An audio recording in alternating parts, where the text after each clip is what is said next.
Retomando esta lámina de por qué multicore, se está analizando en estas barras la frecuencia y voltaje relativos a un single core, donde podemos ver que si se aumenta la velocidad en un 20%, o sea, se hace sobrecloquea o sobre el reloj del procesador, apenas puedes ver un crecimiento del 13% en cuanto a su desempeño, que es la parte naranja, mientras que le estás metiendo un 20% más de potencia. Y viceversa, si le bajas la potencia o la velocidad al procesador, también no se ve muy afectada la parte del desempeño como tal del procesador. Lo que queremos lograr con el multicore es conservar, como se puede ver aquí, conservar la misma potencia, pero con mayor desempeño, como se puede ver. Y eso se logra viendo la siguiente lámina, o más bien se demuestra que con la primera barra podemos ver un procesador single core a 3.6 GHz, que es bastante rápido, que puede ejecutar 323 instrucciones en un segundo, mientras que un procesador dual core que baja su velocidad a 3 GHz puede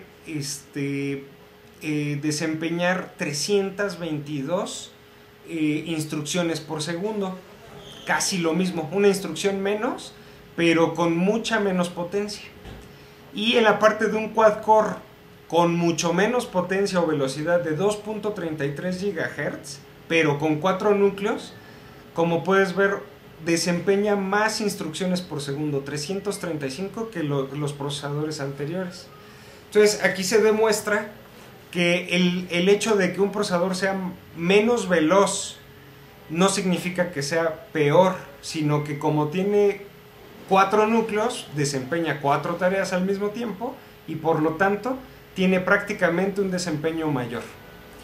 Eso es del lado del consumo de potencia, donde se demuestra que a menor velocidad, de todos modos conservas a menor velocidad y a menor potencia, conservas un buen desempeño.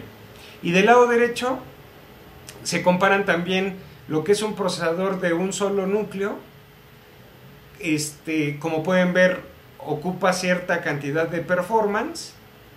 Luego el de 2 núcleos o dual core a la misma velocidad, pues duplica prácticamente o casi triplica el desempeño de un solo núcleo.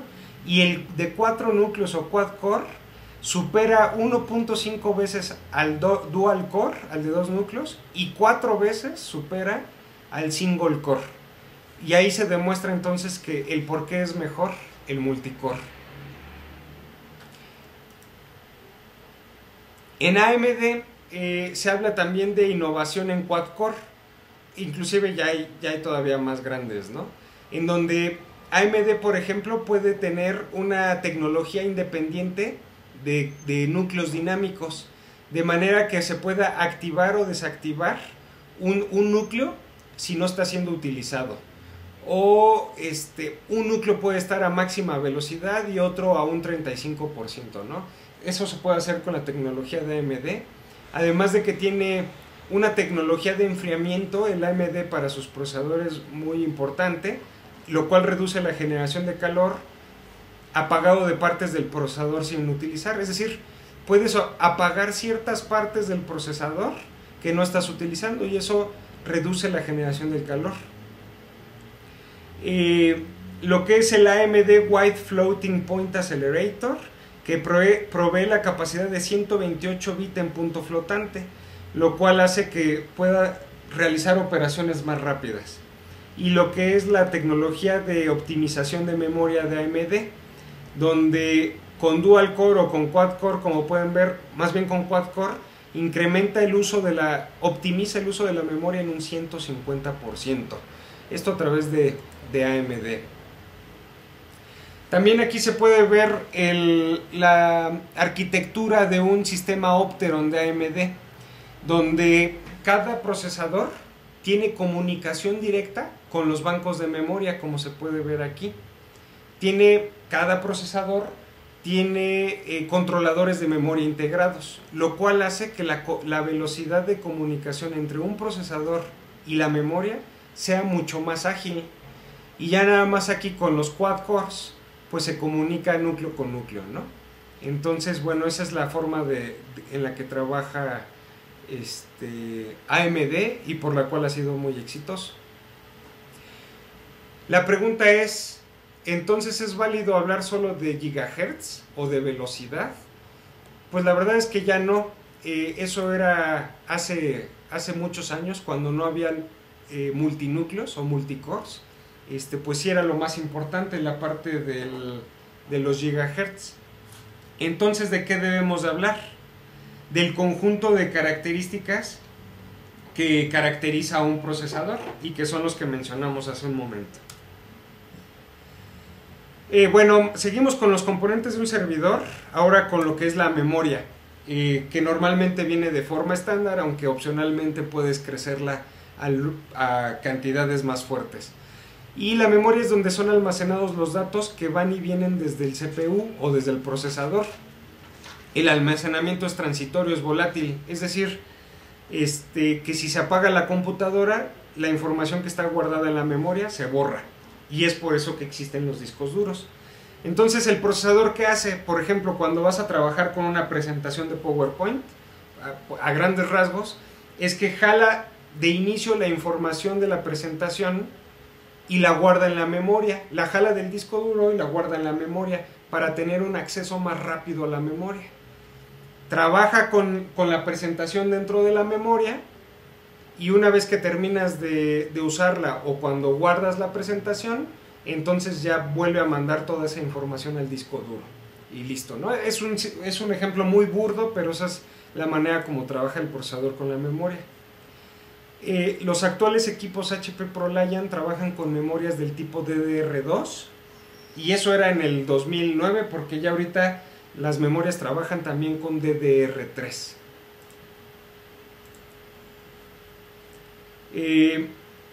Un tipo de memoria de ProLiant anterior es la PC2 5300 tipo DDR2. Como les menciono, ya existe DDR3, que DDR2 va en pares. Normalmente DDR2 las memorias funcionan mejor en pares. Por ejemplo, si le quieres poner 2 GB a tu servidor, lo más conveniente es que le pongas 2 memorias de 1 GB. Se reparten el trabajo y optimizan su funcionamiento. Ya lo que es DDR3 lo hace en ones, en 3, en 7 y así. O sea, 3 módulos de 1 GB, por ejemplo, ¿no? Y ya tienes ahí tus 3 GB. Esa es la mejor manera de configurar una memoria o un servidor con memoria. Y además, lo que es SC al final de la descripción de la memoria significa Double Data Rate con corrección de errores. Y lo cual significa cosa que lo distingue de las PCs normales.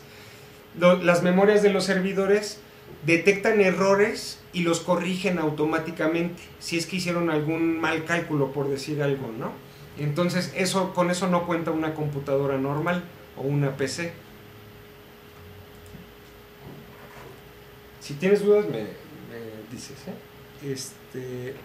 componentes de un servidor. Dijimos que una computadora por lo tanto cuenta con discos duros, que normalmente son opcionales.